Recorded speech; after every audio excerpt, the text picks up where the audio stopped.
Got vision and destiny. Add elemental, that's chemistry. All those heroes, that's infinity. It's endgame.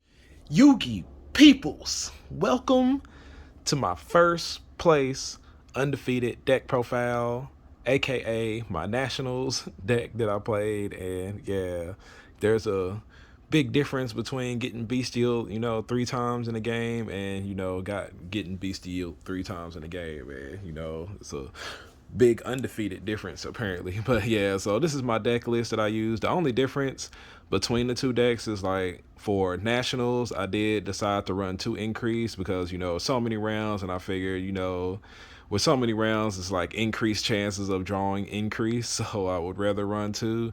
And for locals, I feel like a whole lot of people would be like main decking nib more, so I took out the increase for a nib. Because actually at nationals, for some reason, I guess I just wasn't like expecting people to main deck nib. I guess just because, like, I don't know, for some reason I just wasn't expecting them to really main deck nib. So I actually just had it in my side deck for a crossout target going into games 2s and 3s. But for locals, I went ahead and replaced that increase with the nib so that I had one inside the main deck. So yeah, let's go ahead and jump into the deck profile. It is 42 cards. It's my style, so y'all know it's gonna have crossout designator because I had that card has a true place in my heart. Just its versatility to cross out so many things just like helps so much. So yep, let's go ahead and jump into it. We'll start off with the monsters. Ever increasing my ever decreasing elemental hero count. So we got 2 Stratos, 1 Vanilla Neos, and then 1 Liquid Soldier, 1 Shadow Mist. And yeah, a lot of people are quite a few people are switching over to 1 Shadow Mist. For some reason, it just feels like whenever I run 2, I always draw him and just have him in my opening hand with like nothing to work with him. So, in order to decrease that from happening, I'll go ahead and play it this way. The only thing that sucks is like when you get into a grind match and you get that second Vion out there, it's like, oh, what do I send now that I don't have Shadow Mist to send anymore? So, it's all good.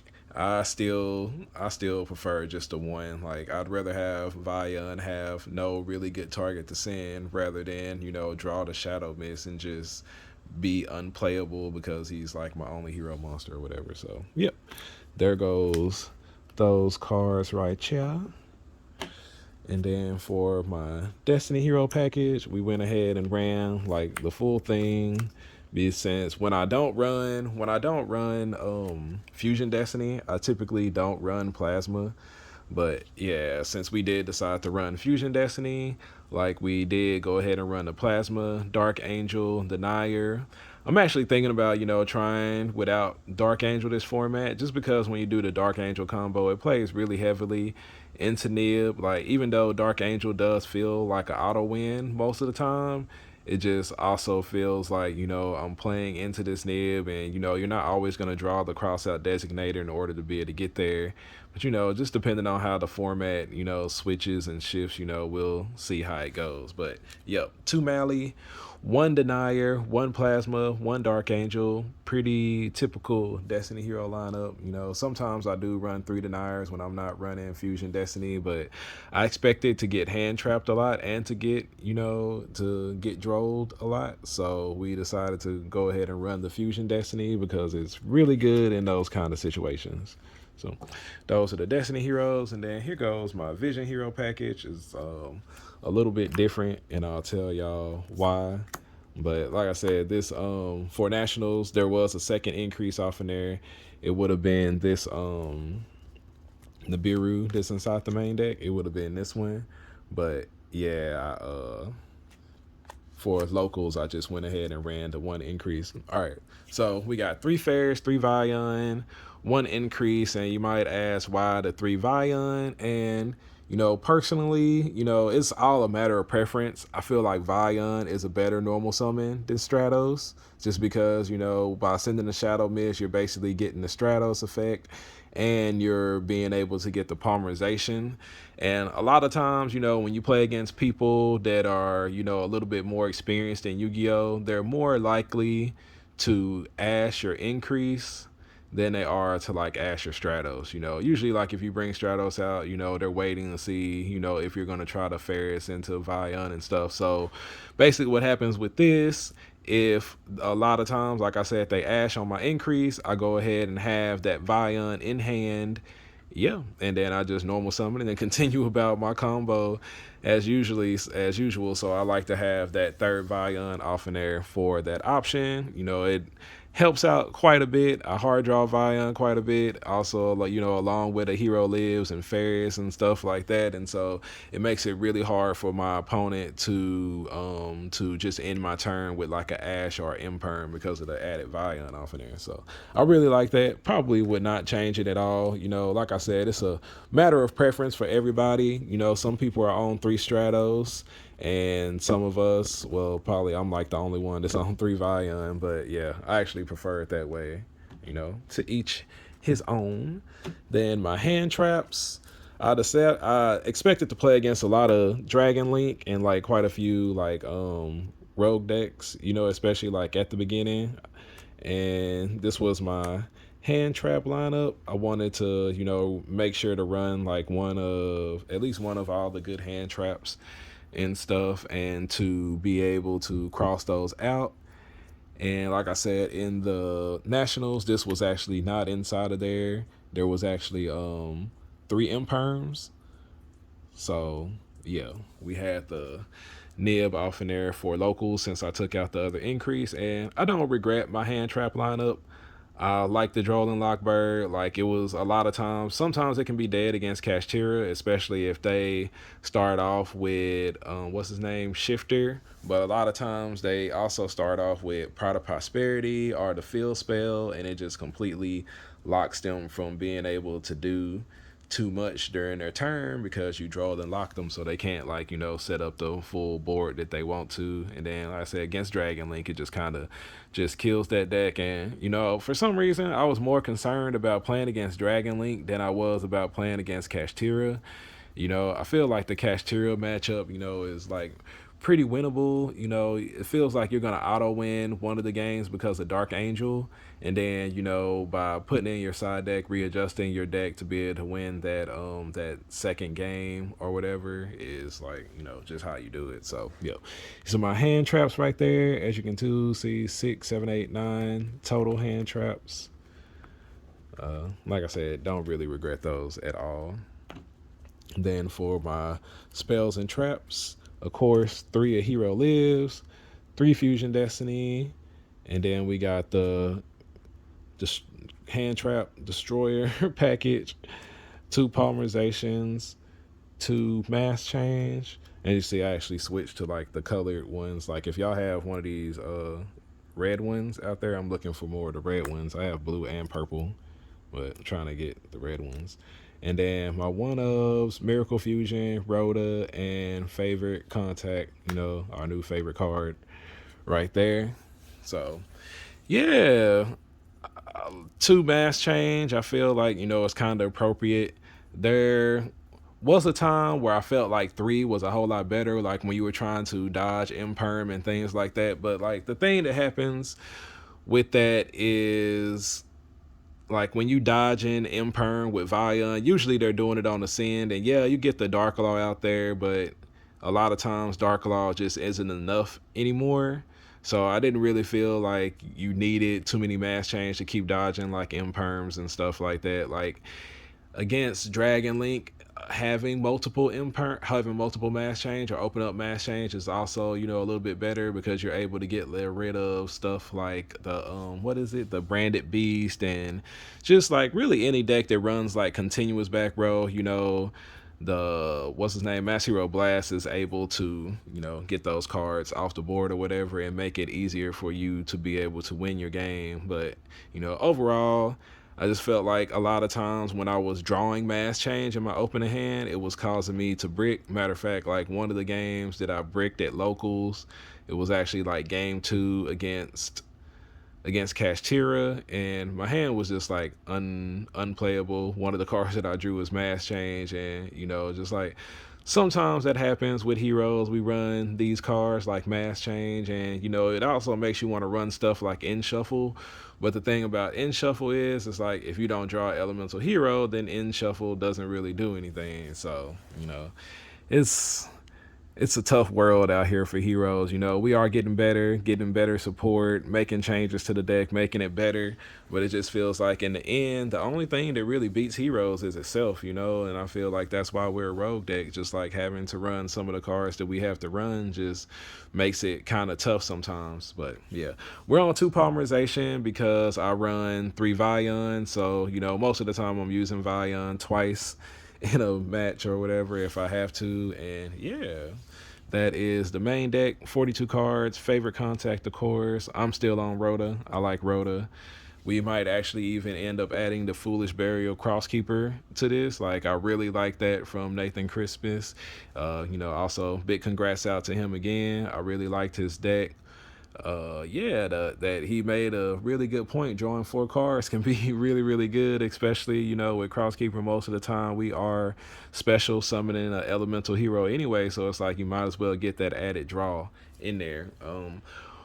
I guess like for me, like personally, I'm not as big on like rivalry and goes in match mostly, and I'm still playing the hand traps and stuff. I actually like playing the hand traps, and the reason why for me is like I'm so afraid of evenly matched. I always feel like whenever I set up a board without Dark Angel, I just end up getting hit with evenly matched. So the cards like Book of Moon or Book of Eclipse, or the other ones like rivalry goes in and all that stuff, like I'm not gonna pick any of those cards over favorite contact.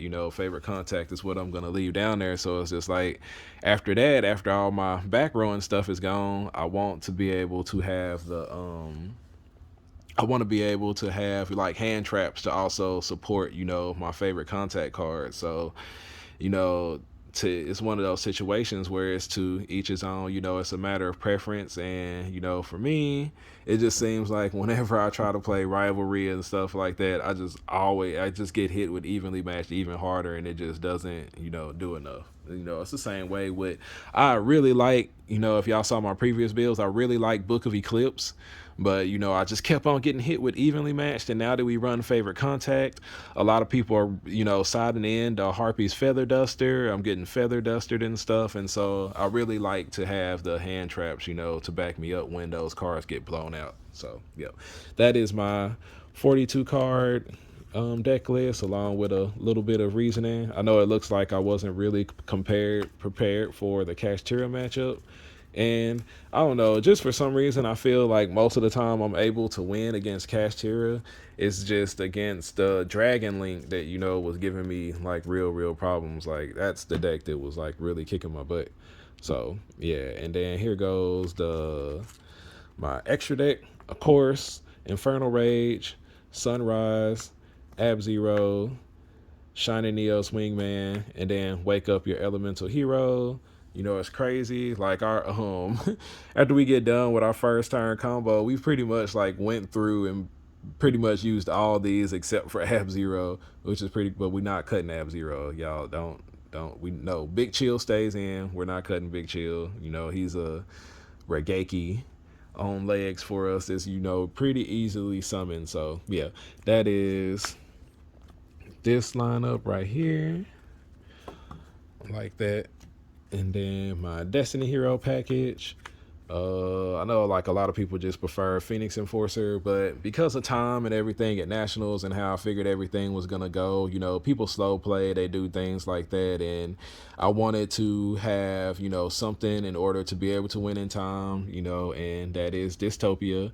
And then Dangerous is just because sometimes you just draw one Destiny Hero, and maybe I might draw that increase or something so that I can actually have a turn and be able to continue to play.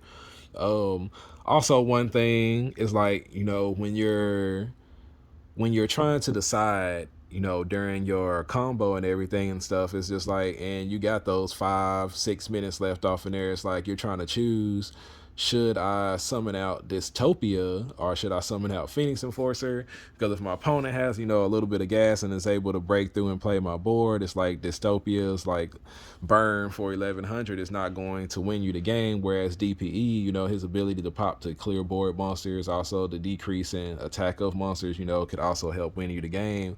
And, you know, that's one of the things about favorite contact that I really like, is that in those games, or, you know, even when your opponent's like playing for the draw and you didn't burn them for the turn, you know, it's just like after y'all hit that time, if your opponent says, oh, well, I don't really have a way to burn you, you flip up that favorite contact and you burn them with Dystopia. You know, is even if you have to shuffle back your DPE that you brought out, you know, DPE, because you want to have the, what's his name, you need to have Denier in the grave because you have to select a level 4 or lower Destiny Hero monster in order to burn them with Dystopia. So do not shuffle in your Denier when you're doing the Dystopia thing. Like, really at locals, I wouldn't necessarily, like, usually at locals people are pretty cool. You're not gonna get time scammed. You know, if you're in one of those locals where you're constantly getting time scammed, you know, I feel like it's better to run the Dystopia. And like I said, it's like a little bit better now that you don't have to pick between like, dang, do I want to burn and hope that my opponent can't play through my board and just go through it right now, or should I DPE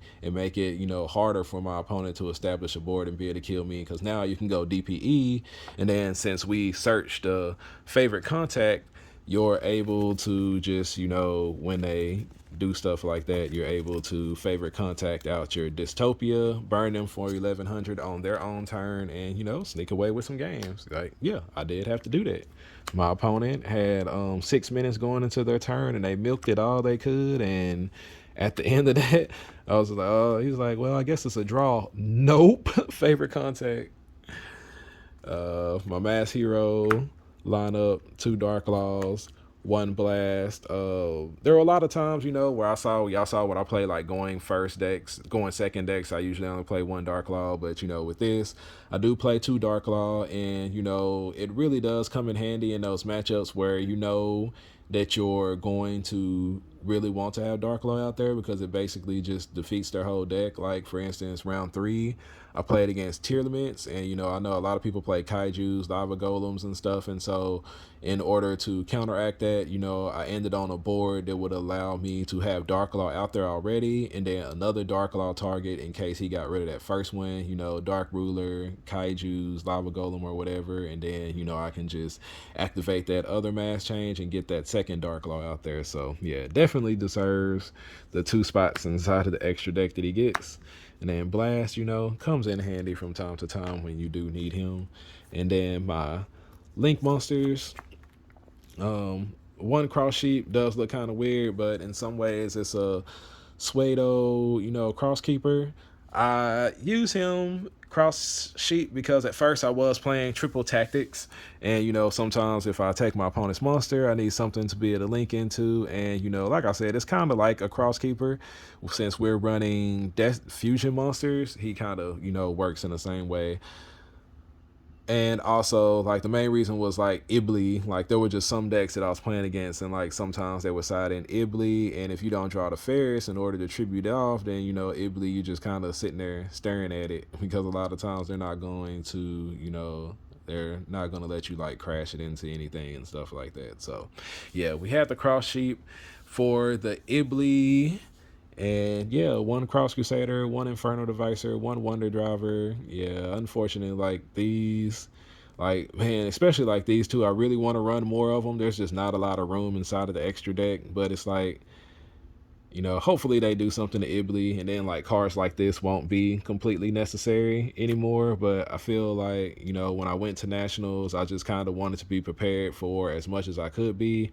So yeah, we had the Cross Sheep off in there just in case we got Ibleed or anything like that, or sometimes if I was going to have Nib out there on the board. So yeah, then my side deck, 3 Ghost Bells, mostly to counter Labyrinth and to counter Bestials, and then 1 Nib and 1 shifter.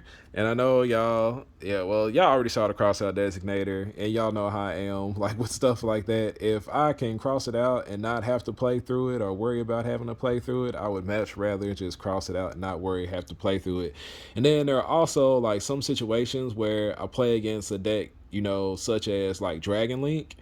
And you know, they have like such tiny small monsters, and when you're going into time and they're going first, I do side this in like against certain decks. Like if it's a big long combo deck and they do, you know, need their cards in the graveyard and stuff, I will play shifter because I want them to end their turn. Like I want their turn to end, and I want to be able to have a chance, you know, to play the game. So, you know, if we're like 3 or 4 minutes and my opponent's going in and I know they're like playing Dragon Link or something like that, I will actually throw this shifter off in there. If I draw it, I draw it. If not, you know, hey, it was worth the chance because, you know, I'm probably going to get burned in time anyway. So yeah, I do side that in from time to time. That was a situation that happened before. He summoned out the what was it, the what's his name, Starliege, the 4-star monster that they bring out. I proceeded to shifter him, and yeah, pretty much after that, he was able to. He had to end his turn. It was just like normal summon Stratos, attack over, and then try to do, you know, like a little bit of combo thing. You just got to make sure you get that damage in first. So yeah, shifter off inside of the side deck for multiple reasons there. And then of course board breakers, 3 Dark Ruler no more for my Kashtira matchup, stuff like that. 3 Cosmic Cyclones and Harpy Feather Duster, just because I was a little bit concerned about cards like Anti-Spell Fragrance and of course Labyrinth. Like there are some times where, you know, if they don't have like a bunch of back row, but they do have those Labyrinth cards that are going to the graveyard, sometimes I just feel like it's better to just, you know, banish those so that they're not getting the graveyard effects off in there, because sometimes those graveyard effects that they have off in there can cost you the game, especially like when they're constantly recycling those things. And then the card that I fear the most throughout all of Yu-Gi-Oh! Evenly Matched. Yeah, I really, really hate getting hit with this card. You know, it's a really, really good card. It actually like single-handedly wins games sometimes. It's a really broken, disgusting card. It's crazy. But yep, those are my 15 card side deck. And that was my hero deck right there. Hope that y'all enjoyed the deck profile, the little bit of things that I threw off in there, you know, explaining my reasoning for different things like that. And yep, so don't forget to enter the giveaway video. I think there's like 3 more days left to enter for your chance to win the pots of Yu-Gi-Oh! Playmat, the Pot of Greed token, and the extra deck sleeves for my the Neos deck to win these sleeves right here. A lot of people have been liking these. They are really good. Cross illustrations is like an awesome, like I love his art style, especially like this Toon Elemental Hero Neo. So yeah, you'll have, this will actually be the last chance to win some of those. So, you know, because it came with 100 inside of a box, and after I give out, you know, I already gave out 15 before, and after I give out this 15, that leaves me with 70. So we're gonna leave it like that. But appreciate everybody for staying a while to listen, and I will catch y'all on the next video.